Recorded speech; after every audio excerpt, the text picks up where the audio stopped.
So my basic meatloaf is usually the same thing. I start with eggs, meat, some bread, and then whatever else I have in the refrigerator. So I usually do 1 egg per pound. So I've got 2 pounds that I'm working with. And the thing I do like about this recipe is it's scalable. So you can just keep adding or subtracting ground beef until you get it to the size that you want it to be. So I'm just going to drop a couple of eggs in here. And then I'm going to add in other things that I am low on, so I could just kind of clean up the refrigerator.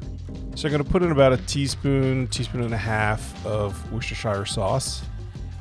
And again, this is going to drive people that like precision nuts because I'm winging this one. And then that's about a tablespoon of minced basil. And then I've got some minced dehydrated parsley, another tablespoon of that. And then I'm heavy-handed on the black pepper with the meatloaf. So that is probably about a teaspoon to a tablespoon of ground black pepper. And then a teaspoon of garlic powder. And then I had this jar of Dijon mustard that was, just a little bit left. So that's probably about 2 teaspoons of Dijon mustard. And then a tablespoon of grated jarred horseradish. And speaking of horse, I'm dying from these allergies this week. It's killing me. I could barely talk yesterday. We're going to whisk that together. Get that all blended well. And then that is 1 small yellow onion. I didn't really realize how many carbs were in a Vidalia onion, so I have switched over almost exclusively now to yellow onions. And then about 1/4 cup, I had some fresh blue cheese crumbles hanging around that weren't being used up fast enough, and I didn't want them to go bad.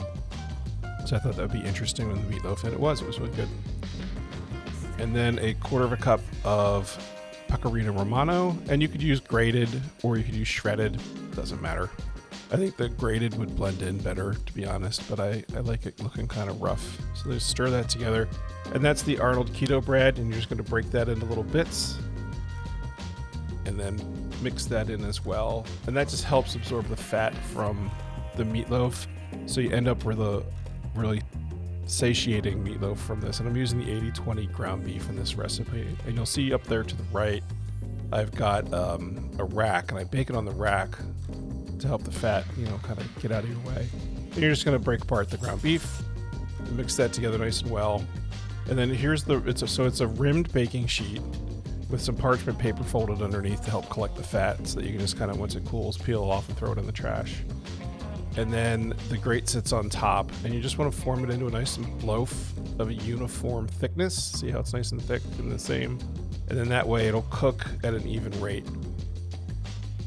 Try to do all your handling off the grid. When you set it on the grid, be sure not to push down, or it's going to be hard to get it off the grid when it's time to serve it. And that's it. And then I like to come back and give it a ground black pepper rub. So that could be as much as 2 or 3 tablespoons of black pepper right there. Just spread it around, give it a good coating.